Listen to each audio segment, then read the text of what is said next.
Hello, everyone, and welcome to the third week of Easter. And I'm just waiting for Milton to stop swinging from the rafters. Milton, can you get down and go to your room now?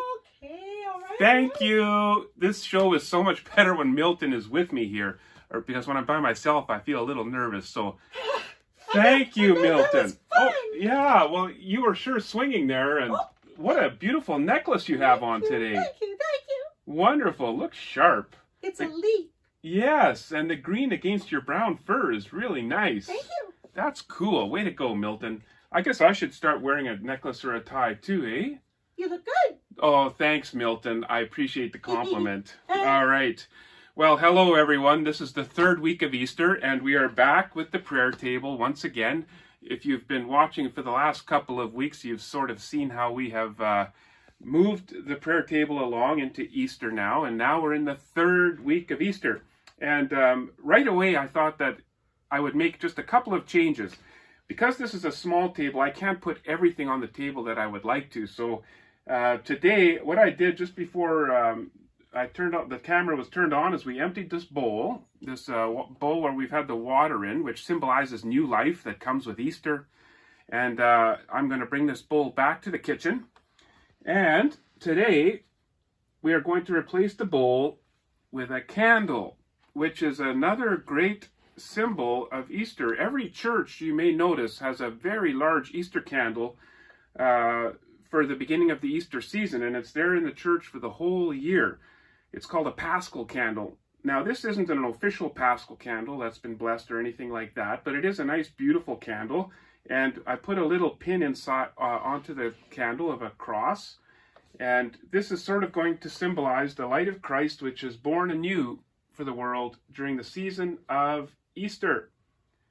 Now, if any of you are going to put a candle on your table, maybe you want to talk to your parents first. Hey, what do you think, Milton? Definitely. Yeah, why is that? Or do I even have to ask? I think we know, don't we? I think we know. Yeah, we just want to be careful with candles. Nowadays, of course, you can buy the candles that are electric. You turn them on and they sort of glow nice. So then if that's the case, I suppose you could make your own little candle and even decorate it like a Paschal candle. That's something that you could do for your prayer table as well. So today I have the candle on. I won't light it today, but it is something that perhaps in my prayers that I can light. And it's a reminder to me about the light of Christ, which is born into the world. To go with the Easter candle today, last week you may remember we made a rainbow, which is a sign of hope in this season of spring, and it's a sign of hope that Christ brings to us during Easter. And I also drew a picture of the moon, which is a reminder to us again of the mystery of Easter, because the first Sunday of Easter comes after the first full moon of spring. And so today I am going to try to draw a sun. And I use the word try because I am not a very good drawer, but I try my best. Yes, you are. You're a good drawer. Thanks, Milton. I always like a little bit of positivity there. That's good. Thank you. So, let's see if I can do this. Since I did a spiral with the moon, I'm tempted to sort of do the same thing with the sun. But I think I'll do it slightly different today, because I think if there's one thing all of us have learned to draw by now, it is probably the sun. So instead of spirals, I'll just draw circles. A circle is also a symbol of God. I don't know if you knew that. A circle doesn't have a beginning or an end. It's forever, just like God. So, yeah, little facts, eh, Milton? I like it. Yeah, and then I'm just going to draw some beams coming out of the sun. I don't know, maybe I should put some yellow and red in there too, eh, Milton? What do you think? I like the colors. Yeah, me too. There we are. And I'm not going to get too fancy today with the yellow and the red, but I will. Maybe I'll just go like that and like that. I wonder if you folks at home can probably put a little more artistic skill into it than I can, eh? But so Milton, I'm going to give this to you. Yay. If you don't mind bringing it upstairs to Princess Zarazarinda so she can cut it out. Any excuse to see Princess Zarazarinda? Indeed. I love her. Yes. I love her. You're always looking for an excuse to do something, eh? Can't sit still for long. Here you Right go. Here, right here. Oh, thank you. Thank you. There we go. Right on. Now, one thing else I did, my friends. Last week, you may remember I put a sign of I drew a picture of a butterfly to put on the Easter tree. Today, I thought I would bring up another image of Easter. I don't know if you can see that or not. Again, you have to excuse my drawing, but I drew a gardener. A gardener is another symbol of Easter for a couple of reasons. Number one, in the Bible, when the risen Jesus is by the tomb and his friends come to visit him, the women who followed him in his ministry, they come to the tomb and they see the gardener there and they don't recognize the fact that it's actually Jesus. They think he's a gardener. It's sort of a beautiful little mystery about the Easter stories, how sometimes people don't recognize Jesus. And today, in fact, in the third week of Easter, we heard another reading from the gospel about two disciples walking to a village and Jesus was walking with them and they didn't even recognize him. So anyways, with this image of the gardener, we also have, again, spring and new life that's coming along. And so I'm just going to hang the gardener from the tree Mr. Buhler, as an Easter symbol. I have the sunshine. Already? Man, you move fast. Monkeys too. I guess so. Here you go. I'm just trying to figure out this gardener. There we go. All right. Thank you. You're welcome. Oh, and you put tape on it. Wonderful. I'll put the sun maybe above the rainbow and above the moon, since the sun is sort of the master of it all, I suppose. Looks good. Yeah. Hey, what direction does the sun rise from? The east or the west? You're asking me hard questions again. I'm sorry. How about I give you a clue? It rhymes with beast. The sun rises in the... East. Thank you, East. Milton. Wow, you leave me on pins and needles. Ooh. Yes, the sun rises in the east, which is another symbol again of Easter. All right. Well, I thought that today I should maybe mention as well, there's a patron saint for gardeners. And in fact, there's a whole bunch. There's I have a list here. I thought I did Saint Dorothy and Saint Isidore, Saint Fiacre from Ireland, an ancient name, and Saint Focus and Saint Patrick, a whole bunch of saints that are patron saints of gardeners. And one of the saints is Saint George. And he's sometimes called the Dragon Slayer. You see I this? have a cousin named George. You do? I do. He's very curious. Curious?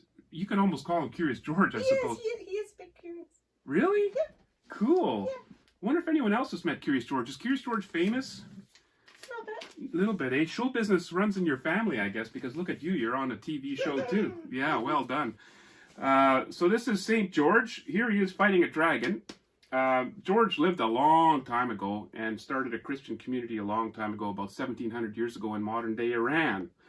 And there's a legend about him fighting a dragon and saving a young lady who was supposed to be sacrificed to the dragon so that the people could grow their gardens. But George said, we don't need to do that. And he took care of the dragon, saved the lady, and helped the whole village out. And he became a patron saint of gardeners. So, we'll remember St. George today. Amen. Right on. Okay, so in our prayer table, as you may remember, my friends, we've got an image here. I'm reminded every week to pray for the students in our school board. I have some geese here. When I go to Bishop Below, one of the images of their school is geese, and so I've always thought of the James Bay Coast and geese as being a nice relationship with one another. And so I have geese here to remind me about our students who are on the James Bay Coast right now, praying that they're well. And then today, I thought, if we want to continue our prayers and expand our prayers, what about praying for our teachers? Yes. Yeah? That's a good idea. Yeah. Do you miss your teacher? I miss them so much. Yeah. You had fun with your teachers, eh? They help us every day. Yes, indeed. I agree with you. So, with that in mind, I'm reminded to pray for our teachers. This is actually, I don't know if you can see this or not, it's a chalkboard. And I've written my teacher on there. Okay, so this is just a reminder And my prayer table is a little small, so I'm just going to put this behind the tree that I have here. By the way, speaking of gardeners and all that, do you remember last week I planted a couple of beet seeds? Can you take a look at that? That's in 1 week. I put those seeds in there and look at them. I really didn't expect them to grow that fast, I must confess. In fact, I was a little nervous that when we were at the third Sunday of Easter, I wouldn't have anything to show you guys except dirt. But those little plants have just sprung up very fast. That's an inch tall there. So a couple more weeks and I might have to move these little seedlings into a larger pot. But again, this might be a great year for all of us to do some gardening, eh?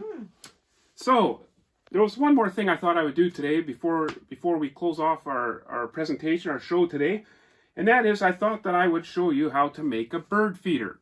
And I sort of thought about this. Why would I want to show you how to make a bird feeder? Well, first of all, it's really exciting when birds come to your yard to feed. And the second thing I thought is, you know, at the prayer table here, we get so excited about things and we're remembering all the beautiful things that God gives us in nature and the friends we have and so on. And we pray for people and for concerns. And then you get so happy about things or so excited about things that you sort of end up wanting to share it with the world. And so I thought one way we can just sort of share our excitement and our love of nature is to move it from the prayer table into our backyard. So I thought today that I would just show you how I can make a bird feeder. Maybe with your parents, you want to try doing the same thing. What I took was an old cream carton here. And the first thing I did, and again, you might want your parents to help you out with the scissors, but I cut a little hole in each side of this thing at the bottom. And now I am just going to, let's see if I can use my work table, my portable work table here, just to do some cutting. I think you can see what I'm doing.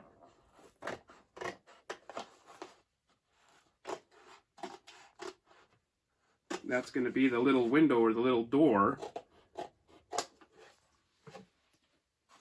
where the birds will look through and see their seeds. I think they're going to like that. Yes.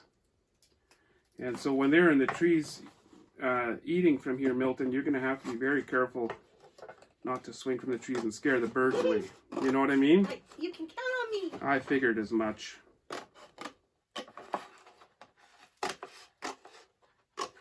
So I'm going to cut the other window here. All right. I'm going to cut it down a little more. Good.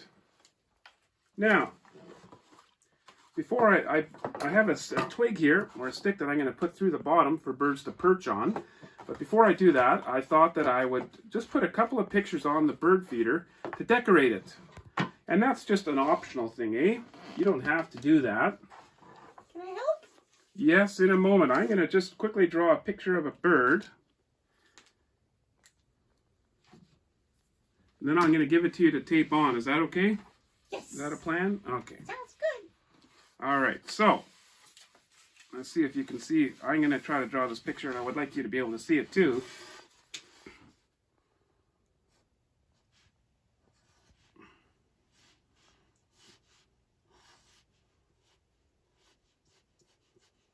You know, put some little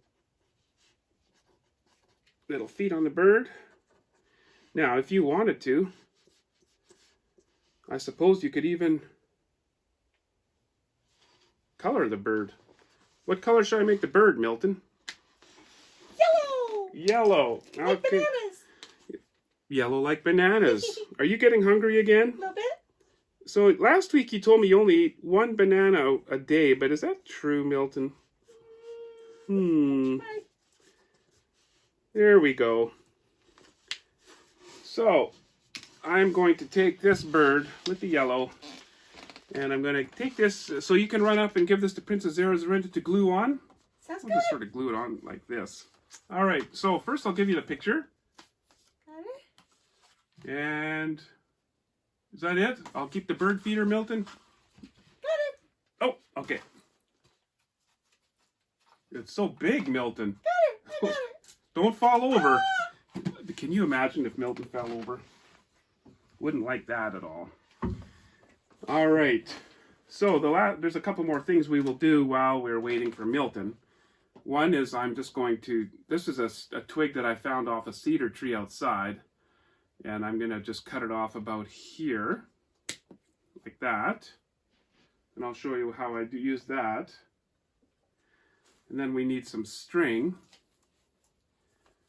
to tie the bird, to put on the bird feeder so we can hang it from a tree branch. All right. Now the other thing that I have, and I won't do it right now, I'll do it outside in case I spill some seeds, but I just have some bird seed like this. There's some nice yellow birds right on this package, and I'm going to put them in the bird feeder. All right. So, I wonder where Milton is. Are you? I'm here. Thank you. Oh, you taped them on for me and everything.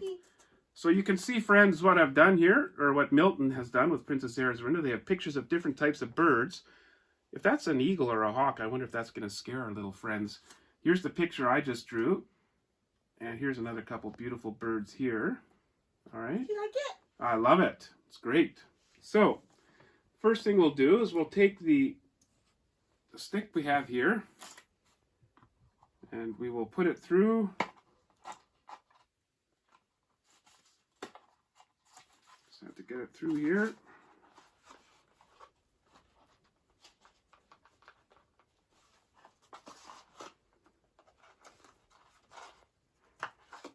There we go. Now birds, this stick may not look like it's very much, but birds are so light. It's beautiful. They can land on here, and this stick will be more than strong enough, and then they can reach in to get the bird seed out. All right? Now the last thing I'll do is, I have a hole punch here actually. I thought maybe I would try it. Again, please ask your parents for help. There's no need for anyone to get hurt or hurt themselves, whatever. Trying to make a hole in a bird feeder like this. And we're going to put the string through here. You see that? Like that. And through this hole here. And then I shall tie it up.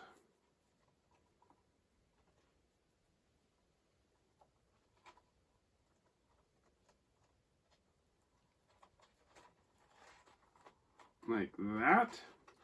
And now we can hang this bird feeder, and I'm going to staple the top or tape the top like this, and then we'll be able to hang the bird feeder with some bird seed inside of it, and we'll be able to watch the birds tomorrow as they come to feed. Yay! All right, it's going to be lots of fun.